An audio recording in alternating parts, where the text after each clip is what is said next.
গত 15 বছর একটা পুরো ডিসরাপ্টেড মিডিয়া ল্যান্ডস্কেপ আছে।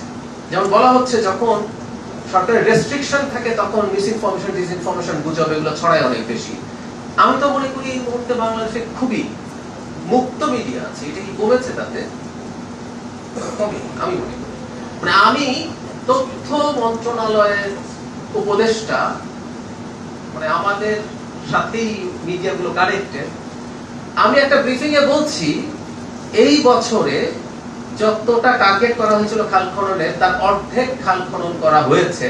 আমি ব্রিফিং এ বলেছি যে একটা মেইন স্ট্রিম পত্রিকা ফটোকার্ড করেছে দেশের সব খালের অর্ধেক খনন করা হয়েছে। আমরা কিছু বলি না, হ্যাপি উইথ দ্যাট। মানে আমরা বলছি মানে একটা সময় ছিল যে ওই তো ভাই তথ্য উপদেষ্টা, আমি তো পত্রিকা একটু তাকেও তো দিকে ছাড়টার দেই না, সেটাও দেওয়া হয়নি। এরকম আরো আছে। এখন একটা কাজ একটু আমাদের জন্য রিস্কি, সেটা একটু বলতে চাই। আমি মনে করি ডিসইনফরমেশন আসলে ফ্যাক্ট চেক করে, আমি যে রিওমার স্ক্যানার ওনাদের সাথে কথা হচ্ছিল, ওনারা ভালো কাজ করছেন, আরো কিছু প্রতিষ্ঠান আছে, সরকার ধরলো নাই করলো, আর 100টা প্রতিষ্ঠান হলো, কিন্তু দ্য প্রবলেম ইজ যে ডিসইনফরমেশনটা ছড়িয়েছে তার একটা ছোট অংশ আসলে শেষ পর্যন্ত পৌঁছানো যায় না। আমি আবার উল্টো প্রশ্ন করি, আমি যদি প্রচুর নেটওয়ার্ক তৈরি করি সেটাকে আসলে অতটা পৌঁছে দেওয়া সম্ভব? এগেইন অ্যালগরিদম কি আমার এই ফ্যাক্ট চেক করা জিনিসটা অনেক বেশি পৌঁছে দেবে? একটা জায়গা থেকে যত ছড়ায় আমার 10টা জায়গা থেকে হয়তো সেটা যাবে না। সেজন্য আমি মনে করি ডিসইনফরমেশন বন্ধ করে ফেলার চেষ্টা করাটা ভালো। এটা শুনলে মনে হবে সরকার কি খুবই কোয়ার্সিভ কিছু করতে যাচ্ছে কিনা।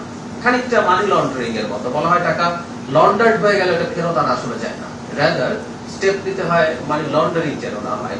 ডিসইনফরমেশনকে একটা মারাত্মক বা মেজর ক্রাইম হিসেবে যদি আমরা ডিটেক্ট করি, এবং টিএস এর কথা আসলো বললেন, আমরা সেটাকে নিশ্চয়ই এমন ভাবে তৈরি করতে চাই যেটা দিয়ে মানুষের উপরে কোনো অপারেশন চালানো যাবে না, কিন্তু কোনো একটা জায়গায় এই ডিসইনফরমেশন নিয়ে তো কাজ করা উচিত, এবং সেটা লিগ্যাল পথে।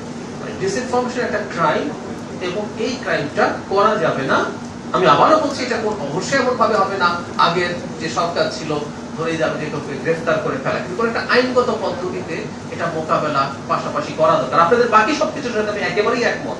এটা আমাদের কারিকুলামে আসতে হবে, এটা আমাদের বিভিন্ন রকম ভাবে ক্যাম্পেইন করতে হবে, সবার কাছে যেতে হবে, এগুলো আমি আর রিপিট করছি না। এগুলোর সাথে আমি একমত হয়েও বলছি কোথাও একটা ডেটারেন্ট থাকা, যে আমি যে কাজটা করছি আমি একটা বেআইনি কাজ করছি। নিজের পক্ষে একটা উকিল নোটিশ তার কাছে গেল, লিগ্যাল নোটিশ গেল, আমরা কিন্তু একটা আইটা আমি ব্যক্তিগতভাবে চেষ্টা করে তৈরি করলাম। সেটা হচ্ছে আমাদের একটা লয়ার্স প্যানেল তৈরি হয়েছে, আমাদের মিনিস্ট্রিও এটার সাথে কোলাবোরেট করে আমি প্রচুর চেষ্টা করে এটা তৈরি করা শেষ হয়েছে, যে একটা লিগ্যাল নোটিশে যদি কেউ পায় যে আপনি কথাটা বলেছেন, আপনি একটা হেট স্পিচ দিয়েছেন, এগুলো কেন ইললিগাল না, যে ব্যাপারে আপনার বক্তব্য কি, তারপর ধাপে ধাপে ব্যবস্থা নেওয়া। আমি মনে করি এই জিনিসটাও হয়তো প্রয়োজন আছে। এই ক্ষেত্রে আপনাদের প্রতি আমাদের একটা সাজেশন আছে, সরকার যখনই তথ্যর ব্যাপারে কোন লিগ্যাল কথা বলে, এটা তো আসলে আমাদের ওই যে ঘর পোড়া গরুর মতো অবস্থা, গত 15 বছর যা হয়েছে, 15 বছর আসছেই কেন যেন, তো তখন আমরা ভয় পেয়ে যাই যে সরকার কি আবার একই কাজ করতে শুরু করতে যাচ্ছে নাকি, তারেক রহমান কি শেখ হাসিনা হয়ে উঠছে কিনা। আপনারা যদি কাইন্ডলি সবাইকে এটা একটু আমাদের জায়গা থেকে আমরা একসাথে কোলাবোরেট করতে চাই, জানান যে কতগুলো অপরাধ আছে, নারীর প্রতি অকল্পনীয় রকম বাজে বুলিং হয় সমাজে, সোশ্যাল মিডিয়াতে হয়, সেটা একটা অপরাধ। ডিসইনফরমেশন তৈরি করা এবং ছড়িয়ে ফেলা অপরাধ। এই ধরনের জিনিসগুলো যদি আমরা একটু সবার কাছে জানানোর ব্যবস্থা করি এবং সেটার জন্য লিগ্যাল কনসিকুয়েন্স হতে পারে, সেটা একটু মাথায় রাখা দরকার। গ্লোবালি কিন্তু মিডিয়াগুলো যথেষ্ট পরিমাণ জরিমানা দেয়। আমাদের সম্পাদকদের সাথে একটা মিটিং, একজন সম্পাদক নিজে বলছিলেন যে বাংলাদেশে আজ পর্যন্ত কোনো মিডিয়া, আমাদের একটা প্রেস কমিশন আছে,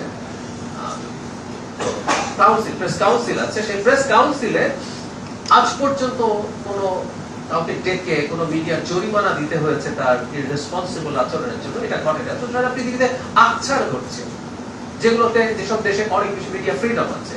সো আমরা কোনো না কোনো ফর্মে এটা কিন্তু লিগ্যাল ইস্যুর মধ্যে ইনক্লুড করতে চাই, আপনাদের সহযোগিতা চাই প্লিজ।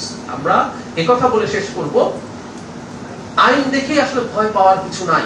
আইন দেখে ভয় পেয়ে কিছু আসে যায় না। আমি একটা উদাহরণ দিতে পারি। একজন বিখ্যাত সম্পাদক যিনি শেখ হাসিনার সময় টর্চার্ড হয়েছিলেন, তাকে যখন তার লেখার জন্য আটক করা যাচ্ছিল না, তাকে অন্য একটা মামলা, প্রতারণার মামলা দিয়ে গ্রেফতার করা হয়েছিল। তো সরকার যদি ধরতে চায়, ডিএসএ সুন্দর মতো করলে বা ডিএসএ না থাকলেও সরকার কিন্তু ধরে ফেলবে।